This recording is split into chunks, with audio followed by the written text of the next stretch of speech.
Bismillahirrahmanirrahim. In today's lecture, we will study about the sampling of continuous time signals. Basically, we are studying this chapter from Openheim book, chapter 4. Uh, Normally, discrete time signals can arise in many ways, but the most commonly occur is representations of sampled continuous time signals. Uh, we have a lot of sources that generate discrete time signals, but in nature most of the sources generate continuous time signals, and in order to process them through a digital processor, we have to convert that continuous time signal into a digital signal in order to process that signal through a digital processor. So first of all, we have to convert that continuous time signal into discrete time signal. Uh,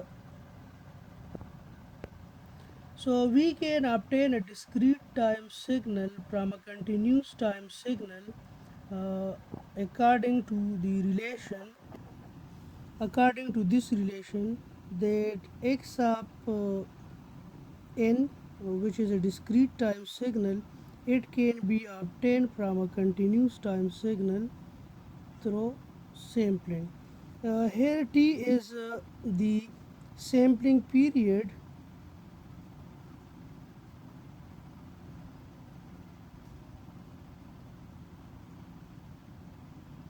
Here T is the sampling period, and its reciprocal is f of s.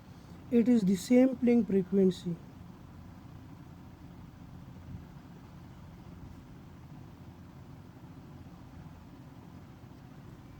Uh, we can have, this is a system that basically perform the sampling process continues to discrete time. The input is a continuous time signal x of ct, and here we decide about the sampling frequency or the sampling time period, and here we get the output, that is a discrete time signal x of n. So we refer to this system, uh, actually this system uh, implements the operation in this equation, and it is an ideal continuous to a discrete time converter. But in practical setting, the operation of sampling is implemented by an analog to digital converter.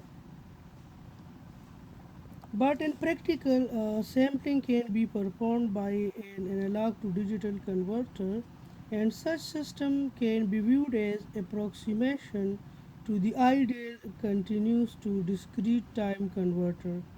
But in analog to digital converter, we have some important concentrations in the implementation of the analog to digital converter, in which we have some quantization of output samples, and we have some limitations over the sampling rate. So it is convenient to represent the sampling process mathematically in two stages. So here actually this is the continuous time signal x of ct. It is multiplied with a impulse train s of t, and here is the output. This is x of st, and here this is conversion from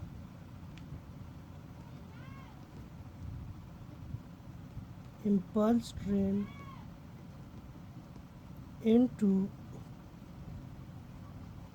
discrete time signal, and finally this is the x of n, which comes from the continuous time signal through periodic sampling. Now we have a little bit to think about this process. This is actually a continuous time signal. This signal is multiplied with an impulse train, and this is the output of the impulse train. Okay, so we know that S of t, it is an impulse train, and it is from minus infinity to infinity. This is S of t, and this can be represented graphically as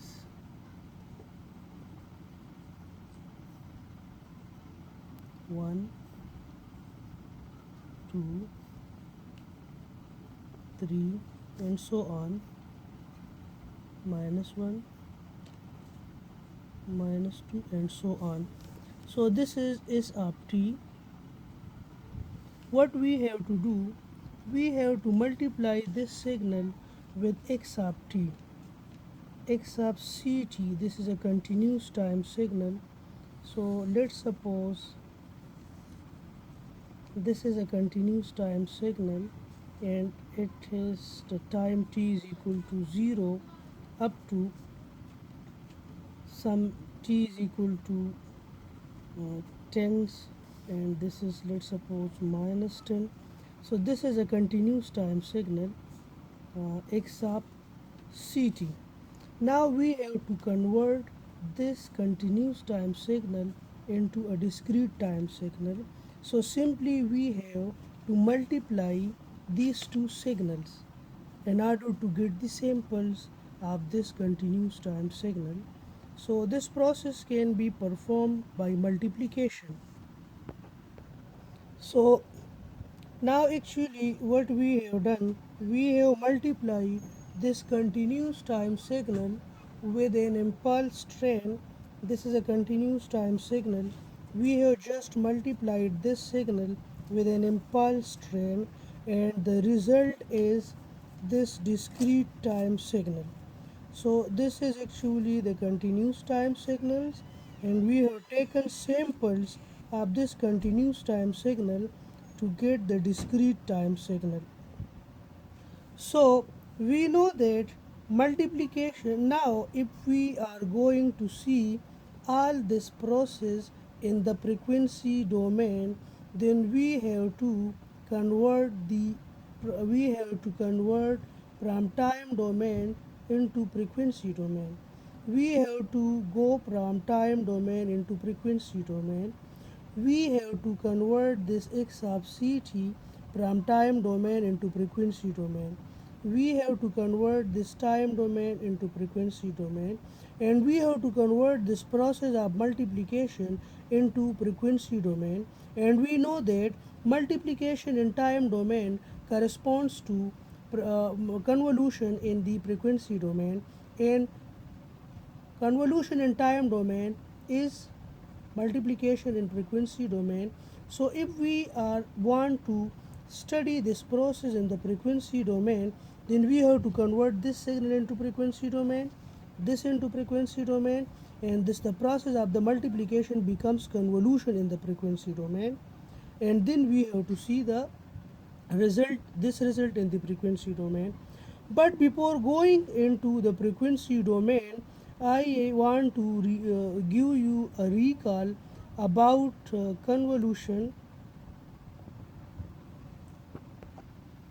अब आप लोग यहाँ पे देखें, before going to start ideal sampling, let's recall some basic concept.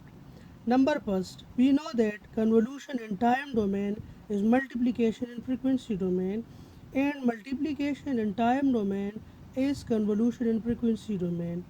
The second most important concept is convolution of any signal with the unit impulse will result the same signal. Mean when x of n is convolved with the unit impulse, it will give you the same signal x of n, and if this signal x sub n is convolved with the delayed version of the unit impulse function, then it will basically delay the same signal by the same amount of delay. So if x sub n is convolved with delayed unit impulse, so it will simply delay the original signal x sub n. So x sub n convolved with sigma n minus 1, it will result into x sub n minus 1. Actually, it will result the original signal by the same delay. Also, if x sub n is convolved with the unit impulse plus a delayed version of the unit impulse, so the result will be x sub n convolved with sigma n result x sub n, and x sub n convolved with sigma n minus 1, it will result x sub n minus 1. Okay, so these are the basic concept before going to convert the whole process in frequency domain.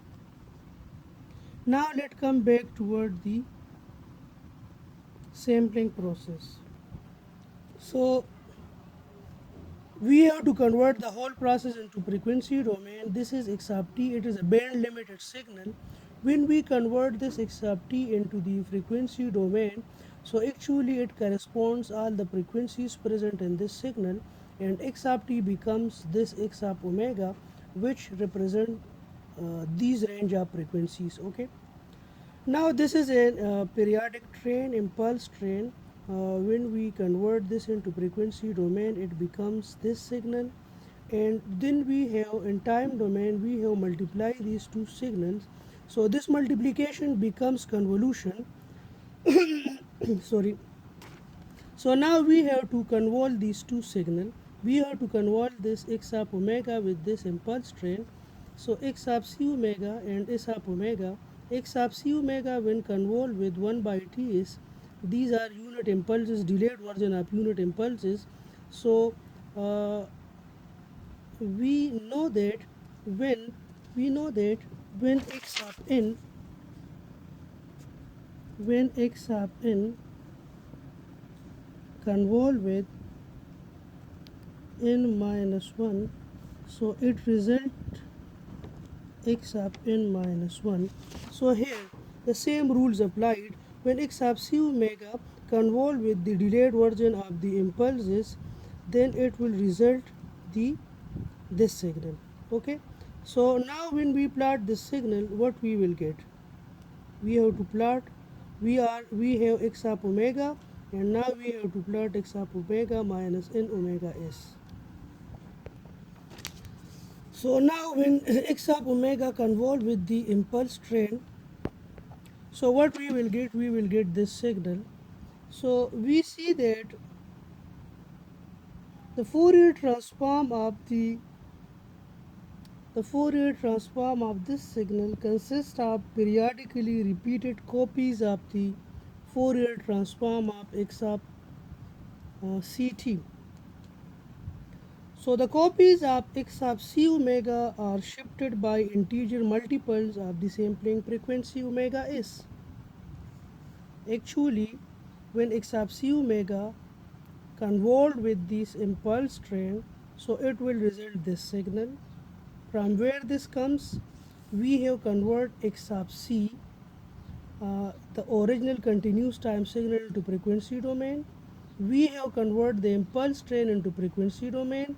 In time domain, we have multiply x sub ct with the impulse train, while in frequency domain this multiplication becomes convolution.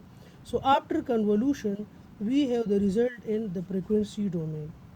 We have this result in the frequency domain, and this is the sampled version of the x sub c omega.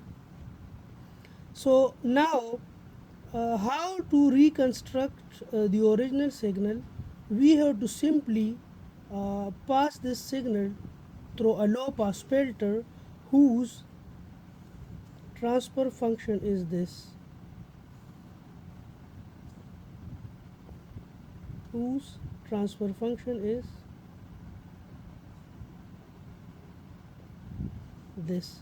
So if this signal is passed through a filter whose impulse response whose frequency transfer function is this, so actually it will pass this signal, this portion, and by taking the inverse Fourier transform, we will get this original signal x sub ct. So this is how we going from continuous into discrete domain and back to continuous domain. Now the question arises on the sampling frequency, that what should be the sampling frequency. So this issue is sought out by the Nyquist sampling theorem. According to Nyquist sampling, the sampling frequency must be at least twice of the maximum frequency in the signal. Let's suppose the signal have a maximum frequency of 3 units, so the sampling frequency must be at least 6 units. Now let's come and solve an example. Now let's suppose this is a signal whose maximum frequency is 3 hertz or 3 units. Now this according to Nyquist, if our first must be equal to, this should be the least frequency in order to reconstruct the signal. Okay, so the sampling frequency must be twice of the maximum frequency in the signal in order to reconstruct this signal back. Okay, so the sampling frequency should be 6 unit, so it is 0, 6, 12, 18, so it has a frequency of 6. Okay, after 6 seconds actually it repeats itself. So now when these two signals are convolved, so what we will get, this is if let's suppose if this is convolved with this impulse, so we know that when this signal is convolved with this impulse, the result will be the same signal, but it will have a different time index because it is delayed. So minus 3 and minus 12, it will start from minus 15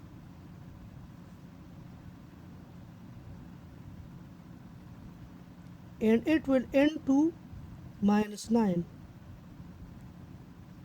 Now when this signal is convolved with this, so minus 3 and minus 6, it will start from minus 9 and minus 6 plus 3, it will end to minus 6 and 3 is minus 3. Similarly, this is 0, so this signal will start from minus 3 and it will end 3 plus 0. So this will be 3. Similarly, this is minus 3 plus 6, this result in 3. 3 plus 6, this result in 9, and so on. So this is the convolved version of this signal. So if we are going to keep the sampling frequency as twice of the maximum frequency, then there is no overlapping, and we can get the original signal x sub omega by passing this signal through a low pass filter. If we pass this signal through a low pass filter whose h of omega is what?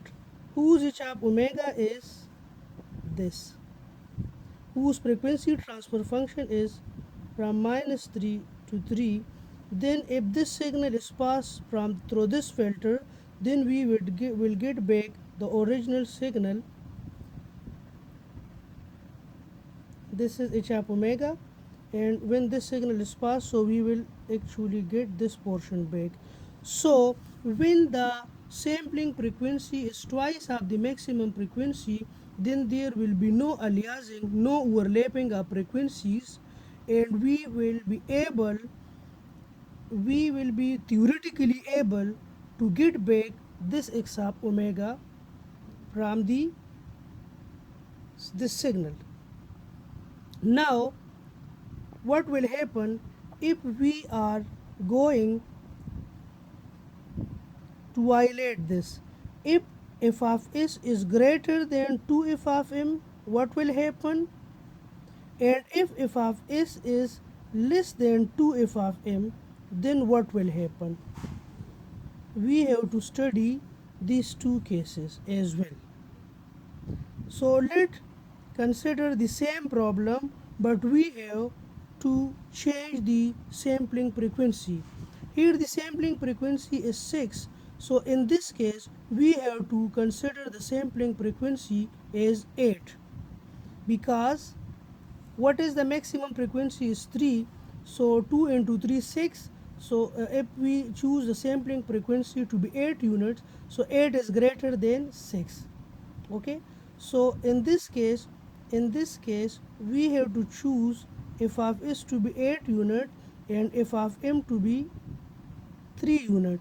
In this case we have to choose f of s to be 5, and because uh, we have to fulfill this condition. So if f of m is 3, so 2 f of m will be 6 and 5 will be less than 6. So now let's consider the first case. If the sampling frequency is greater than 2 f of m, then what will happen? So keep in mind here we see that if we अगर हम जो sampling frequency है उसको twice of the maximum frequency, if we are going to fulfill this condition, अगर हम इस condition को fulfill करते हैं तो फिर हम theoretically हम इस signal को वापस retrieve कर सकते हैं, क्योंकि इन दो सिग्नल्स को कन्वर्ट करने से हमारे पास ये सिग्नल आ गया। और अगर इस सिग्नल को हम एक लो पास फिल्टर से पास करें, एक ऐसे लो पास फिल्टर से जो कि आइडियल उसका frequency transfer function, this is an ideal filter, क्योंकि प्रैक्टिकली कभी भी आपके पास फ़िल्टर का जो रिस्पॉन्स है वो इस तरह नहीं होता, फ़िल्टर का रिस्पॉन्स इस तरह होता है। ठीक है, तो this is an ideal filter. तो अगर इसको हम एक आइडियल फ़िल्टर से पास करें, ठीक है, तो हम ये सिग्नल जो है हम इसको रिट्रीव कर सकते हैं और इसका इन्वर्स फोरियर ट्रांसफॉर्म लेके हम एक साथ सी जो है वो हम दोबारा रिट्रीव कर सकते हैं। नाउ अगर हम सैम्पलिंग फ्रिक्वेंसी को बढ़ाते हैं तो फिर हमारे पास क्या होगा, यहाँ पे आप देखें। नाउ एफ ऑफ एम जो है वो क्या है, -3 से लेकर 3 के, यानी जो सिग्नल में है उसमें मैक्सिमम फ्रिक्वेंसी क्या है, वो 3 यूनिट है। देखिए 2 इंटू 3 क्या बनेगा, 6 बनेगा, लेकिन हम 6 से ज़्यादा सैम्पलिंग फ्रिक्वेंसी रख रहे हैं।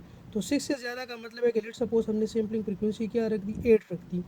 तो दिस इज़ 0 8 16 24 -8 -16, ये उस जो यूनिट इम्पल्स ट्रेन है उसकी हमने ये फ्रिक्वेंसी हमने उसकी सेट कर दी। अब लेट सपोज देखें, अब ये -16 के साथ कन्वॉल्व होगा, ये जो सिग्नल है ये पहले इस इम्पल्स ट्रेन के साथ कन्वॉल्व होगा। तो -3 and -16 it becomes -19, 3 and -16 becomes -13। सो ये सिग्नल जब इसके साथ कन्वॉल्व होगा तो रिजल्टेंट यही सिग्नल आएगा, लेकिन वो क्या होगा, वो डिलेड होगा, यानी -19 से -13 तक होगा। अब ये सिग्नल जब इस -8 वाले इम्पल्स के साथ कन्वॉल्व होगा तो क्या होगा, -3 एंड -8 -11, 3 एंड -8 -5। इसी तरह अब ये सिग्नल इसके साथ कन्वॉल्व होगा, क्योंकि देखिए हमने एक प्रॉपर्टी पढ़ी थी कि x of n when convolve with sigma n plus sigma n -1, तो हमने क्या कहा था कि ये किसके बराबर होगा, x of n plus x of n -1। So actually this is x of n and this is x of n -16, x of n -8, x of sigma n, sorry sigma n -16, sigma n -8, sigma n plus 8, ये इसी तरह ये impulse trend. तो ये हम इस तरह कर सकते हैं, ठीक है, हम पढ़ चुके हैं। तो अब देखिए यहाँ पे अगर हमने अभी यहाँ पे अगर हम इसको एक लो पास फिल्टर से गुजारें, ठीक है, अगर हम इसको एक लो पास फिल्टर से गुजारें और वो लो पास फिल्टर बेशक आइडियल ना हो, क्योंकि इनके दरमियान इस सिग्नल को हम आसानी से वापस रिट्रीव कर सकते हैं, ठीक है। सो यहाँ पे इस सिग्नल को आइडियल फ़िल्टर से गुजारना लाजमी नहीं है, क्योंकि there is a huge of space. So अगर हमारे पास फ़िल्टर का रिस्पॉन्स ये भी हो तो उससे भी अगर हम इसको पास करें तो हमारे पास ये सिग्नल वापस आ सकता है। तो यहाँ पे this is actually a practical system. अगर हम इस कंडीशन को फुलफ़िल करते हैं कि sampling frequency must be equal to 2 F of M, तो ये थ्योरेटिकल केस होगा। यहाँ पे हम रिकन्स्ट्रक्शन कर सकते हैं, लेकिन वो थ्योरेटिकली, क्योंकि ये फ़िल्टर जो है ये थ्योरेटिकली एग्जिस्ट करता है, यानी ये फ़िल्टर जिसका फ्रिक्वेंसी ट्रांसफ़र फंक्शन आइडियल हो, ठीक है। तो ये थ्योरेटिकली एग्जिस्ट करता है। तो यहाँ पे हम थ्योरेटिकली रिकन्स्ट्रक्शन कर सकते हैं, लेकिन अगर सैम्पलिंग फ्रिक्वेंसी को हम थोड़ा सा बढ़ाएं तो हम क्या कर सकते हैं, प्रैक्टिकली हम रिकन्स्ट्रक्शन कर सकते हैं और हमारे पास कोई एलियासिंग नहीं होगी।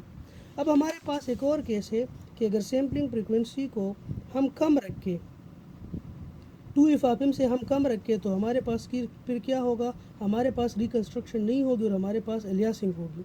तो भी हमने इस चीज़ को भी स्टडी करना है। अब यहाँ पे देखें, हमारे पास ये एक साप ओमेगा है, इसका जो मैक्सिमम फ्रिक्वेंसी रेंज है -3 से 3 है और यहाँ पे इसकी सैम्पलिंग फ्रिक्वेंसी है जो है वो है 4 है।